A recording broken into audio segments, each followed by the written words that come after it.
நாளில் 3 கிலோ குறைஞ்சேன், 5 நாளில் 5 கிலோ குறைஞ்சேன், 10 நாளில் 20 கிலோ குறைஞ்சேன் அப்படின்னுலாம் அட்வர்டைஸ் பண்ணிட்டு இருக்காங்க.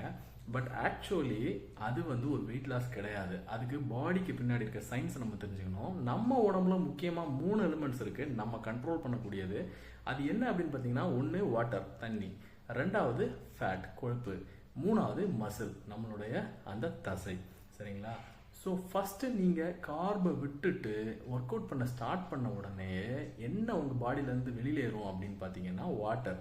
ஸோ இம்மிடியேட்டாக நீங்கள் ரொம்ப ஹெவியாக ஒர்க் அவுட், ரொம்ப ஹெவியாக கார்டியோலாம் பண்ணும்போது இந்த கார்பு பிடிச்சி வச்சிருந்த வாட்டரை வந்து ஃபஸ்ட்டு வந்து எக்ஸ்பெல் பண்ணோம். ஸோ வெயிட் லாஸ் வந்து பார்த்தீங்கன்னா செம்ம டிராஸ்டிக்காக தெரியும். But that is not the end of the game. ஏன் அப்படின்னா, எப்படி இது இவ்வளோ ஸ்பீடாக வெளியில் போச்சோ அதே மாதிரி நீங்கள் ரொம்ப தண்ணி குடித்தாலோ இல்லை 1 நாள் 2 நாள் ஒர்க் அவுட் விட்டிங்கன்னா கூட அந்த வெயிட் அகெயின் கெயின் ஆகிடும்.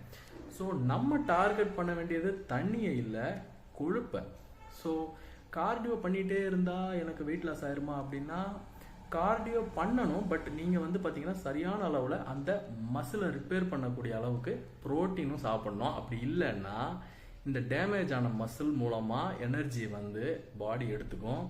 அண்டு அதாவது இந்த பாடி எனர்ஜி எடுக்கிறதுக்காகவே மசிலை டேமேஜ் பண்ணோம். ஸோ நீங்கள் வந்து பார்த்தீங்கன்னா வெயிட் லாஸ் ஆவீங்க, பட் ரொம்ப சோர்ந்து போயிடுவீங்க. ஸோ ஃபேட்டை குறைக்கணும்னா நல்ல ப்ரோட்டீன் எடுத்துகிட்டு நல்லா வந்து நீங்கள் வந்து கார்டியோ பண்ணலாம். அண்டு கொஞ்சம் ஸ்ட்ரென்த் ட்ரைனிங்கும் ரொம்பவே முக்கியம். ஏன்னா இந்த மசிலை கெயின் பண்ணுறதுக்கு. ஸோ வெயிட் நீங்கள் எக்ஸஸ் ரொம்ப ஒபீஸாக இல்லை அப்படின்னா ஃபேட்டை குறைச்சிட்டு அதை மசிலை வச்சு ரீப்ளேஸ் பண்ணுறதுங்கிறது வந்து ரொம்ப ஒரு நல்ல ஆப்ஷனாக இருக்கும். ஸோ நான் வெயிட் லாஸ் பண்ணும்போது இதெல்லாம் யோசிச்சு இதெல்லாம் கரெக்ட் பண்ணி தான் நான் பண்ணினேன். ஸோ என்னால் சஸ்டெயின் ஆக முடிஞ்சது. கிட்டத்தட்ட இப்போ வந்து பார்த்தீங்கன்னா நான் ஒரு 3-3.5 வருஷமாக நான் குறைச்ச அந்த 20 கிலோ குறைச்சது அப்படியே தான் இருக்குது. நான் கூடலை, நான் ரெகுலராக பண்ணுறது பண்ணிட்டு தான் இருக்கேன். ஸோ இந்த குயிக்காக 1 கிலோ 5 கிலோ 10 கிலோ இறங்கிட்டோம் அப்படின்னு சொல்கிறதெல்லாம் வந்து பெருசாக ஒரு பெரிய வித்தையெல்லாம் கிடையாது. இது யாராக இருந்தாலும் ஹெவியாக சுகரை விட்டுட்டு கார்பு விட்டுட்டு நீங்கள் ஒர்க் அவுட் பண்ணிங்கன்னா இறங்கும்.